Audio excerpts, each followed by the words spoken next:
Hi all, welcome to TNPSC கற்றல் சேனல். இன்றைக்கி அக்டோபர் 24 நடப்பு நிகழ்வுகள் பார்க்கலாம். ஃபஸ்ட்டு நம்ம பாதுகாப்புத்துறை அமைச்சர் ராஜ்நாத் சிங் இருக்கார் இல்லைங்களா, அவர் ராஜஸ்தானில் ஜெய்சல்மருங்கிற இடத்துல நம்மளோட இந்திய வீரர்களோட வீரத்துக்கும் தைரியத்தையும் மரியாதை செய்யும் விதமாக ஷௌரிய ஒன் அப்படிங்கிற ஒரு இதை ஓப்பன் பண்ணி திறந்து வைத்திருக்காங்க. இதை இங்கிலீஷில் Shaurya on inauguration defence minister Rajnath Singh பண்ணியிருக்காங்க. எங்கன்னா ஜெய்சல்மர், ராஜஸ்தான். அடுத்தது United Nations observed every year October 24 as United Nation day. அதாவது ஒவ்வொரு ஆண்டும் அக்டோபர் 24 ஐக்கிய நாடுகள் தினமாக கொண்டாடப்படுது. இந்த ஐக்கிய நாடுகள் எப்போ உருவாச்சு அப்படின்னா அக்டோபர் 24 வருஷம் 1945 தொடங்கப்பட்டது. இதை நினைவு கூறும் வகையில் தான் ஒவ்வொரு வருஷமும் அக்டோபர் 24 ஐக்கிய நாடுகள் தினமாக கொண்டாடுறாங்க.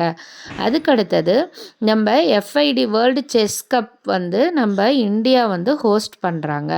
எங்கே அப்படின்னு பார்த்திங்கன்னா கோவாவில் தான் இந்த உலக சதுரங்க போட்டி நடைபெற இருக்கிறது. அது இந்தியாவில் தான் நடைபெற இருக்கிறது. எங்கன்னா கோவாவில்.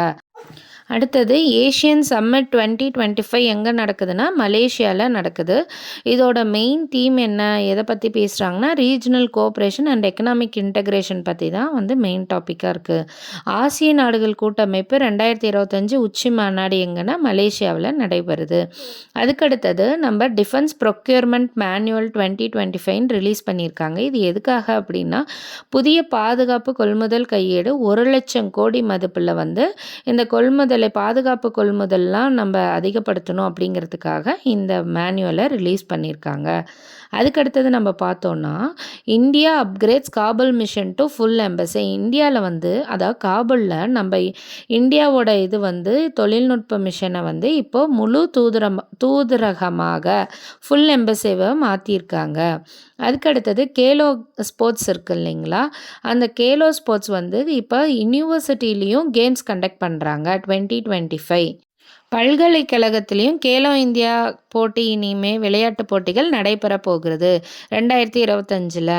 அதுக்கடுத்தது மத்திய பிரதேசத்தில் சிறுதானிய கொள்முதல் நடவடிக்கைகளை இனி அதிகப்படுத்தணும்னு பங்கெடுத்திருக்காங்க. அதாவது மில்லட் ப்ரொக்யூர்மெண்ட் மத்திய பிரதேஷில் ரொம்ப ப்ரொக்யூர்மெண்ட் அதிகம் பண்ணணும்னு ஸ்டேட் கவர்மெண்ட் அதுக்கு சப்போர்ட் பண்ணியிருக்காங்க ஃபார்மர்ஸ்க்கு. Thank you all. உங்களுக்கு இந்த வீடியோ பிடிச்சிருந்தா லைக் அண்ட் சப்ஸ்கிரைப் பண்ணிக்கோங்க.